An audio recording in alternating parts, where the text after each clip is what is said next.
Guys, I'm still messing with this old golf cart. I just removed the speed controller. That is the last piece of the drivetrain that I've never replaced. If you guys have been following me, I've replaced the motor, or had it rebuilt. The forward reverse speed controller is new.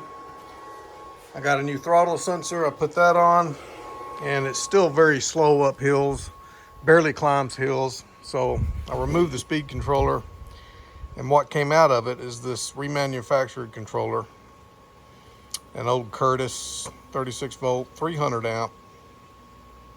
And I know what I need to do. I need to invest in a very good speed controller, maybe an all tracks, something programmable, something that will actually pair nicely with my new motor.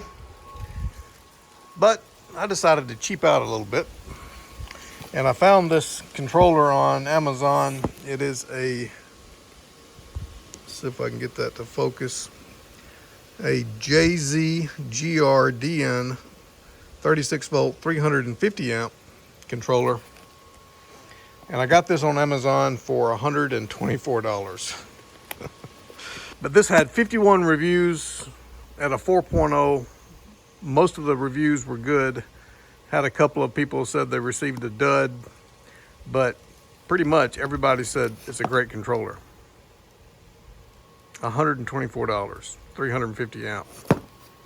I am skeptical, but we're going to see if it works. I mean, you get what you pay for. It seems to be true. This wind today is horrible.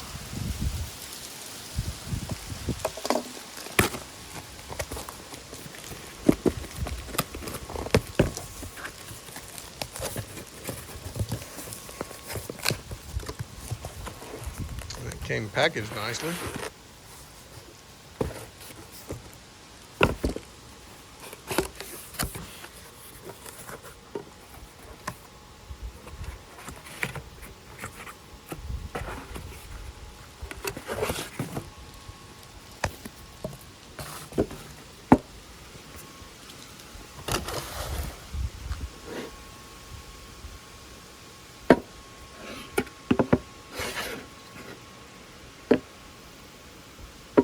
One thing I noticed there is the size difference. Hope my bracket will work.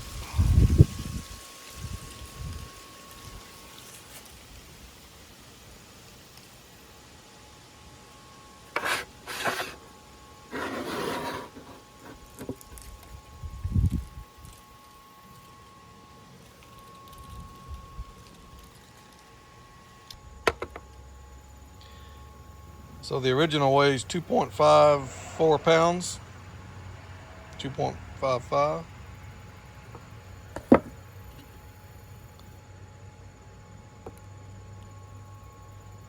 .50, very close.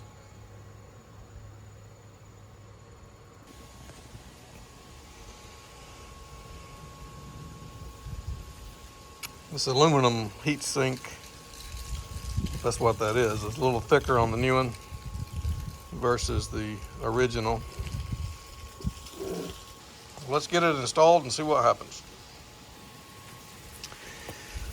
While doing this, I also invested in a new solenoid. The solenoid that I had on there had been replaced at some point because it looks new. But then once I replace the solenoid, that will be every single part in the drivetrain replaced. So, might as well get a new solenoid on it.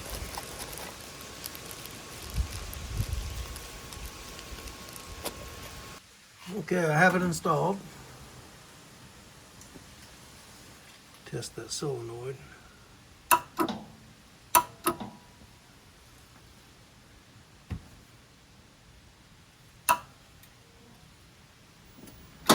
Alright, so the cart is trying to move. It's a good sign we got things wired correctly.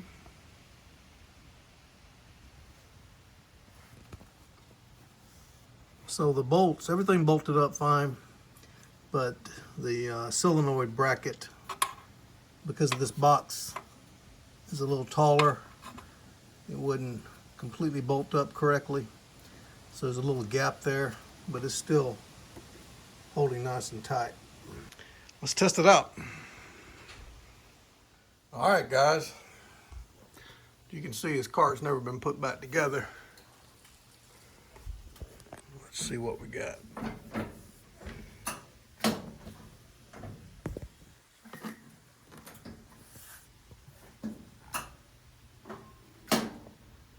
Oh, that's new.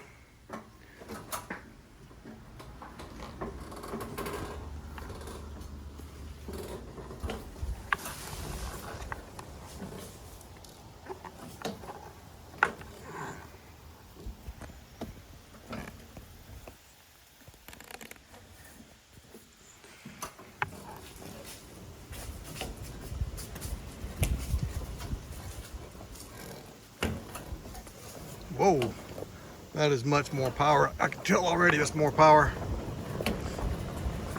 This is the hill. It's hard to see the elevation on camera, but it's a steep hill.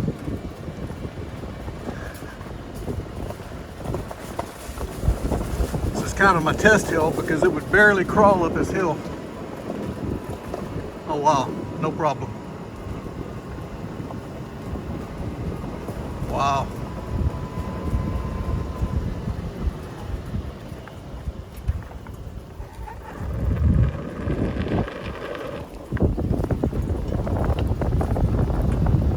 Okay, that's new.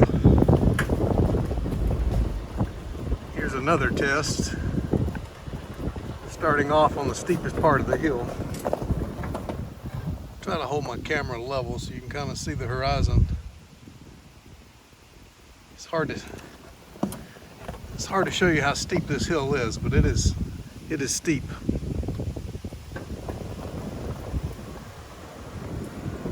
Oh wow.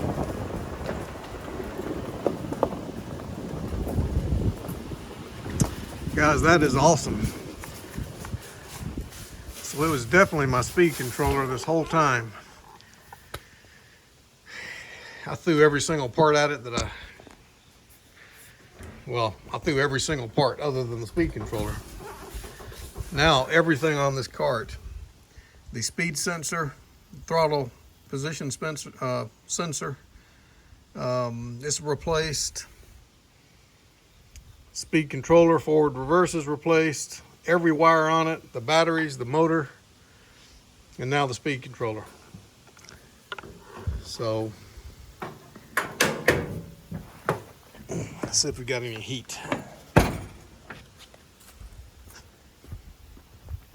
Obviously we're gonna have some heat, but let's see how hot this controller is.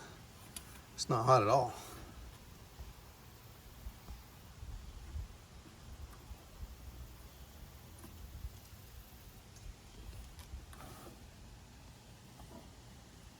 Forward control switch is hot, but that has always gotten hot. There's a lot of energy loss in this forward control switch. I want to eventually switch that over to a relay. But wow, guys, I am impressed with this China speed controller for $124.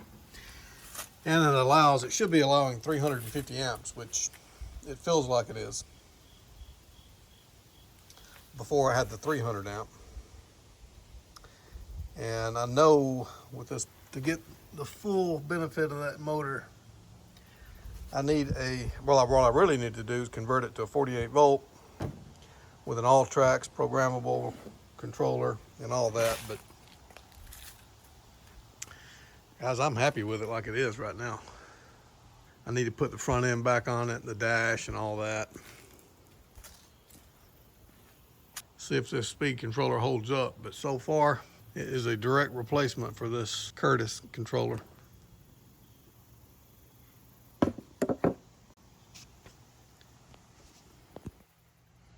All right, guys, it's about 3 months later. You can see I got most of the cart back together, pretty much all of it except for the top. But I've put a lot of use on this controller. I've been around the neighborhood several times with it. I've worked with it. I've loaded it up with tools and done some work in the yard. And this controller is still doing a fantastic job.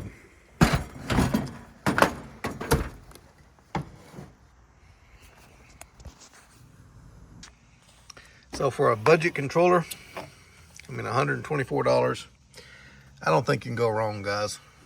You know, I don't know, and maybe it won't last 2 or 3 years with constant use. I don't know. I know there's many of you saying, hey, you know, for that kind of money, it's just, you know, it's cheap, go for it.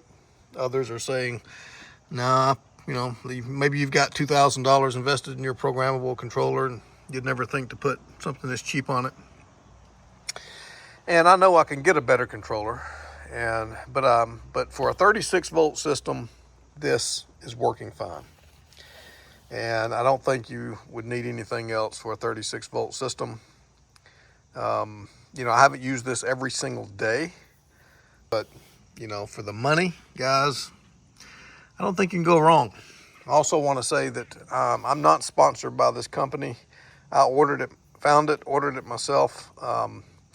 I've never had any contact with this company, nothing like that. So just want to put that out there. I don't know if I mentioned in my prior video or prior, but these batteries are 2 years old. They're Duracells, you can see, but they're 2022. They're in really good shape.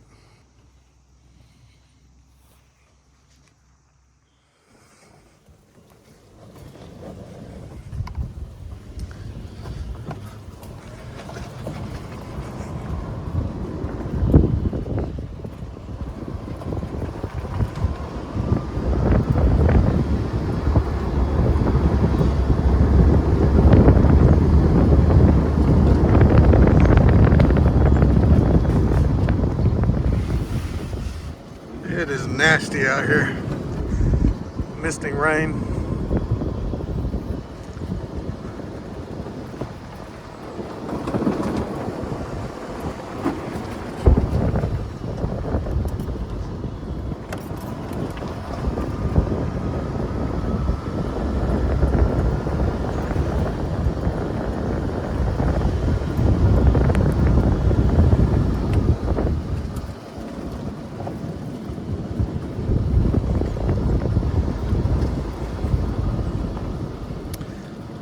I actually have a trail that goes down through the woods, goes down to the lake, and it gets really steep. So I took the cart down there. I barely got back out, but it's strong enough to do it. But I don't think the hubs would last too long.